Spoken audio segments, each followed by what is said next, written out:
이슬람 세계는 서양 세계와 기독교에 대한 복수심이 아주 가득하죠.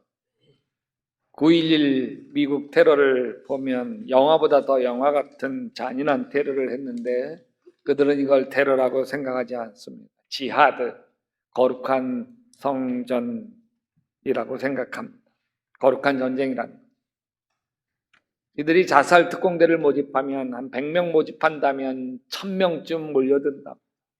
선별해서 100명을 뽑는데 그래서 900명 돌려보내면 돌아가면서 그 자살 특공대에 자기가 발탁되지 못한 것 때문에 울며 돌아간다.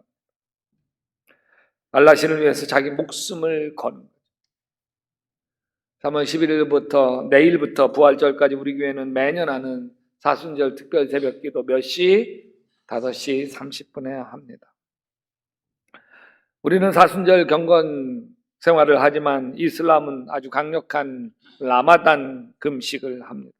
라마단 금식은 보통 한 달 동안 진행되는데 해 뜰 때서부터 해 질 때까지 요 낮 기간 동안에는 음식은 물론 물도 마시지 아니하는 단식을 합니다. 어른만 하는 게 아니에요. 어린 아이들부터 이슬람 국가 모든 국민들이 다 라마단 금식을 합니다. 라마단 금식 기간 동안에 공공장소에서 공원이나 이런 곳에서 빵을 먹었다. 네. 잡혀다가 공개 처벌을 받으면서 보통 6개월 정도의 감옥을 살아야 한답니다. 그리고 이 기간 동안 온 국민은 하루에 5번씩 절을 하고 코란을 정독하고 저녁마다 모여서 예배를 드리는데 16억 인구가 다 하는 거예요. 이슬람 아직도 여성을 인간 취급도 하지 않는 것이죠. 아프가니스탄에서 3년 전에 이 탈레반 정부가 집권을 하게 됐는데 여자 아이들 여자 대학 다 폐쇄하고 여자 중학교 다 폐쇄하고 여자 아이들은 초등학교만 거기까지만 다니게 하고 있습니다.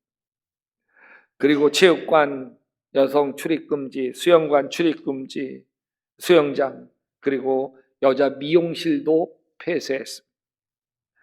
파키스탄에서는 딸이 부모 반대를 무릅쓰고 남자와 결혼했다고 하는 것 때문에 친오빠에 의해서 살해당해야만 했습니다. 이런 명예살인이 춤추는 것이 이슬람 세계. 여러분, 하나님의 사랑을 전하는 기독교인들이 복음으로 일어서야 할 줄로 믿습니다. 감리교회 슬림 목사님은 이렇게 말한 적이 있습니다.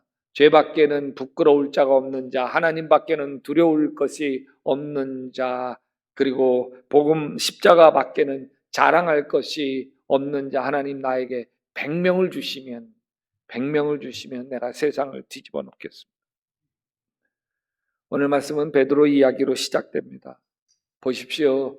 우리가 모든 걸 버리고 선생님을 따랐습니다. 베드로는 지금 가진 것이 많아 모든 걸 버리지 못하고 떠나가는 청년을 보며 예수님에게 한 말이죠.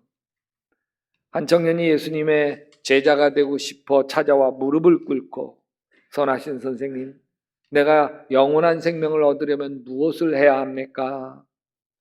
내가 계명을 잘 알지 않느냐? 살인하지 마라, 간음하지 마라, 도적질하지 마라, 내 부모를 공경해라. 성경에 기록되어 있지 않더냐? 네, 예수님, 저는 어려서부터 이 모든 계명을 다 지켰습니다. 예수님 보시기에 참 기특하고 사랑스러웠어요. 예수님 제자들 중에는 이렇게 성경을 철저히 연구하고 그 말씀대로 살았던 제자가 없었어요. 그러니 예수님도 그 청년이 마음에 딱 들었어요. 저 청년이 내 제자가 되면 좋겠다. 그래서 예수님이 사랑스러운 마음으로 아주 중요한 얘기를 하셨습니다. 같이 읽어볼까요? 너에게는 한 가지 부족한 것이 있다. 가서 내가 가진 것을 다 팔아서 가난한 사람들에게 주어라. 그리하면 내가 하늘에서 보화를 차지하게 될 것이다. 그리고 와서 나를 따르라. 내 재산을 다 포기해야 된다고? 이건 아니지. 이 청년은 재산이 너무 많아서 매우 슬퍼하며 그 자리를 떠나갔습니다. 떠나가는 청년의 뒷모습을 보며 예수님이 안타까워 한마디 하시죠. 재산을 많이 가진 사람은 하나님 나라에 들어가기가 참 어렵구나. 제자들이 이 말을 듣고 깜짝 놀라면서 웅성거리죠. 야, 이렇게 재산 다 팔아야만 예수님을 따를 수 있다면 과연 누가 구원을 받을 수 있단 말인가? 여러분도 이 이야기를 들으면서 이런 생각 안 드세요? 예수님은 예수 믿는다는 것에 너무 큰 헌신을 요구하고 있는 거 아닌가? 너무 가혹한 일 아닐까? 이것은 예수님을 따라 제자가 된다는 것이 얼마나 기가 막힌 일인지 몰라서 그렇습니다. 어떤 성경학자가 이렇게 말합니다. 만약 이때 이 청년이 예수님의 제자가 되었다면 사도 바울이 필요 없을지 모른다. 그 청년은 사도 바울처럼 아주 능통한 자였어요. 바울이 아주 해박한 지식으로 기독교 신앙을 신학적으로 잘 정립한 것처럼 이 청년이 바울이 했던 모든 걸 다 대신할 수 있었을 거예요. 그래서 만약 이 청년이 그리스도에게로 돌아왔다면 지금 우리는 바울의 이름이 아니라 그 청년의 이름을 이야기하며 설교 시간마다 빌립보서 고린도서 이런 것들을 나누는 게 아니라 그 청년이 기록한 성경을 읽고 있었을 것이라. 이 청년이 재산이 많으면 얼마나 많았겠어요. 2000년 동안 바울이 받은 영광, 바울이 끼친 위대한 영향력에 비하면 이 청년의 재산이 얼마나 보잘것이 없는 것입니까? 그 청년은 결국 죽었잖아요. 자기가 지금 재산 다 내려놓고 떠났잖아요. 가난한 사람들에게 나눠주기에 그렇게 아까웠던 재산 때문에 그 청년은 바울처럼 위대한 삶을 살아갈 수 있는 절호의 기회를 놓쳐버립니다. 이 청년이 쓸쓸히 돌아갈 때 베드로가 한마디 툭 던진 거죠. 보십시오. 우리 모든 걸 버리고 선생님을 따랐습니다. 베드로는 예수님이 제자로 부르실 때에 배와 그물을 다 버려두고 예수님을 따른 거죠. 예수님이 이렇게 얘기해요. 내가 진정으로 너에게 말한다. 나를 위하여 또 복음을 위하여 집이나 형제나 자매나 어머니나 아버지나 자녀나 논밭을 버린 사람은 제자들이란 버린 사람인 거죠. 복음을 위해 다 버린 사람인 거죠. 근데 이 복음에는 아주 놀라운 능력이 있어요. 콜롬비아는 마약에 완전히 장악된 나라였습니다. 그 중에 칼리라고 하는 도시는 마피아 본부가 있는 곳이에요. 그들은 마약을 통해 거대한 자금을 벌어들여가지고 그 자금으로 경찰도 매수하고 검찰도 매수하고 판사도 매수하고 막 시장도 매수하고 공무원 다 매수했어요. 마약 천국이 된 콜롬비아는 거리마다 마약에 취해 해롱되는 사람들로 널려있고 그 도시의 살인사건은 하루에도 몇 번씩 쉬지 않고 일어났어요. 근데 그 도시에 올란드라고 하는 목사님을 비롯한 신실한 그리스도의 종들이 기도하기 시작했어요. 예수님의 이름으로 그 도시를 덮고 있는 마약의 악령들이 떠나가도록 기도하기 시작했습니다. 마피아들이 장악한 도시가 그리스도로 회복되어지도록 기도하기 시작했습니다. 그래서 그리스도인들이 축구장에 3만 명, 5만 명씩 모여서 철회하며 기도하기 시작했습니다. 기독교인들이 대규모 집회를 열며 마약에서 도시가 구원되도록 기도하자 그 여론을 등에 업고 마피아 손에 조종만 당하던 정부가 마피아 소탕 작전을 벌이기 시작했습니다. 마피아 두목이 체포돼. 위협을 느낀 마피아들은 청부 살인업자들을 고용해서 축구장 기도의 중심 인물인 올란도 목사를 그 교회 앞에서 빵빵빵 총으로 쏴 암살해버렸습니다. 올란도 목사의 장례를 치르며 칼리시의 목회자들과 교인들이 더 똘똘 뭉치기 시작했습니다. 매일 이제는 축구장에 모여서 철회하며 기도하기 시작했어요. 결국 마피아는 소탕되어지고 도시는 위험이 제거되어지고 살인사건이 그치게 되고 많은 사람들이 교회로 몰려오기 시작했어요. 예수가 들어가면 사람도 변하고 아멘, 가정도 변하고 아멘, 도시도 변하고 아멘, 나라도 달라지는 거예요. 그래서 복음은 위대한 소식이요 기쁜 소식인 거예요. 여러분, 우리가 복음을 전해야 될 세 부류의 사람들이 있어요. 첫째는 지금 당장 복음을 전하지 않으면 불행해지는 사람. 작년 한 해 약 37만 명 정도가 세상을 떠났어요. 암이 가장 많은데 4명 중 4명 중 1명은 암으로, 그리고 심장질환, 폐렴, 뇌혈관 질환, 그리고 자살 순위. 응급환자에게는 골든타임이라는 게 있습니다. 얼마나 빨리 병원에 오느냐에 따라서 사람이 살고 죽는 게 판가름 나는 거죠. 여러분, 영적인 응급환자에게도 골든타임이 있는 거예요. 우리나라에서 37만 명이 세상을 떠납니다. 내일 전하지 그러다가 골든타임을 놓쳐버리고 영원한 기회를 놓쳐버리는 사람이 있는 거죠. 지금 전하지 않으면 안 될 사람, 날마다 문자나 전화를 하며 살아가는 사람 가운데 지금 전하지 않으면 안 되는 영적인 응급환자가 있을 수 있다는 거예요. 지옥에 떨어질 수 있는. 두 번째로는 지금 복음을 전하지 않으면 나중에 아주 원통해야 할 사람. 예수님 시대에 병든 사람, 장녀, 가난한 사람들이 예수님 주변으로 모였어요. 다 한 맺힌 사람들이죠. 극수저로 태어난 남에게 손가락자 받으며 비참하게 사는 사람들이에요. 근데 그렇게 살다가 지옥에 떨어지면 얼마나 불쌍합니까?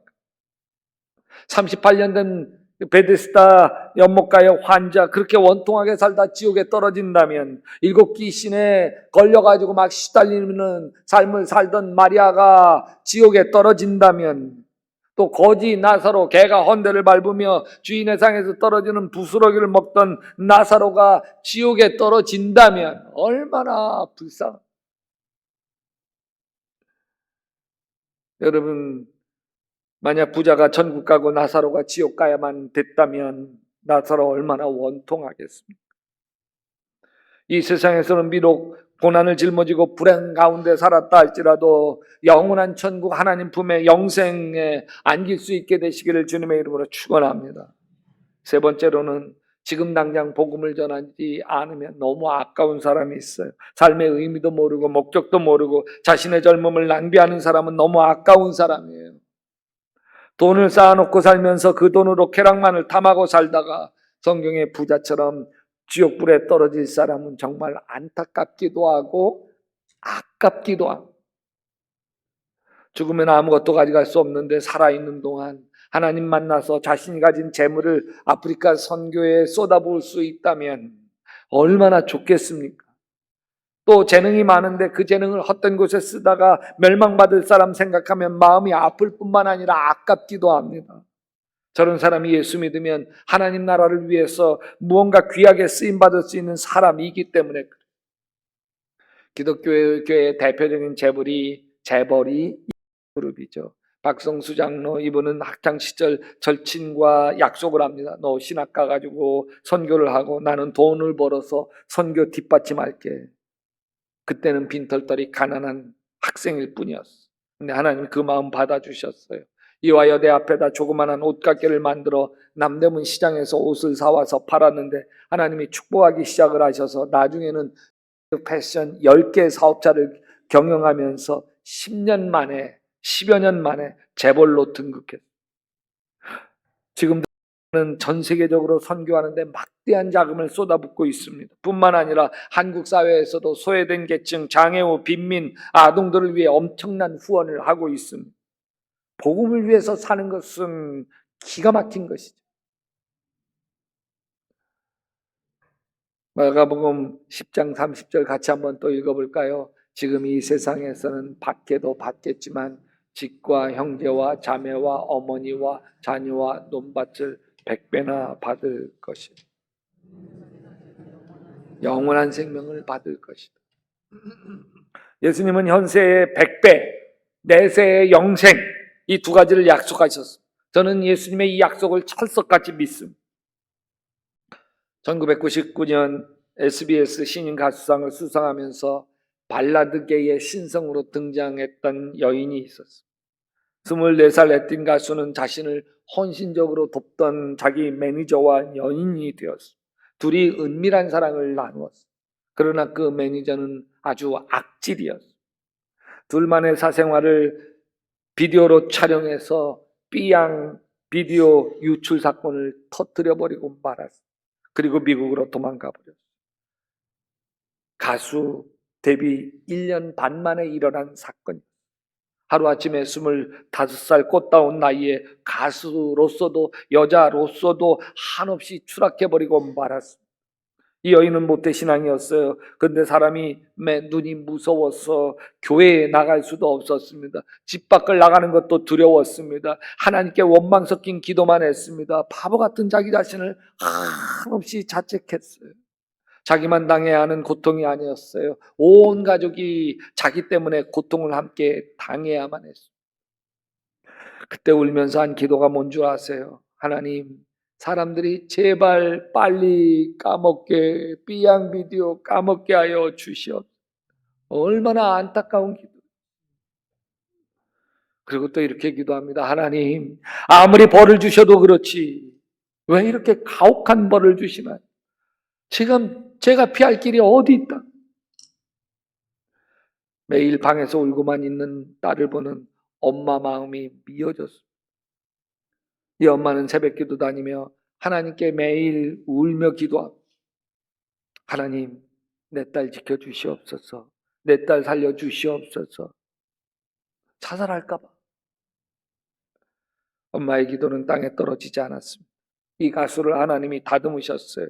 이 여인이 이런 고백을 합니다. 하나님은 센스가 있고 나를 가장 잘 아시는 분이시기에 나에게 가장 맞는 방법으로 다가오셨습니다. 하나님은 내가 고난을 이길 수 있는 가장 완벽한 타임에 고난을 감당하게 하셨습니다. 결국 6년 만에 공백을 깨고 발라드곡 사랑 안에 큰 인기를 끌면서 화려하게 복귀를 했는데 누군가요? 총 맞은 것처럼 노래로 선풍적인 인기를 끌었던 발라드의 여왕 백지영.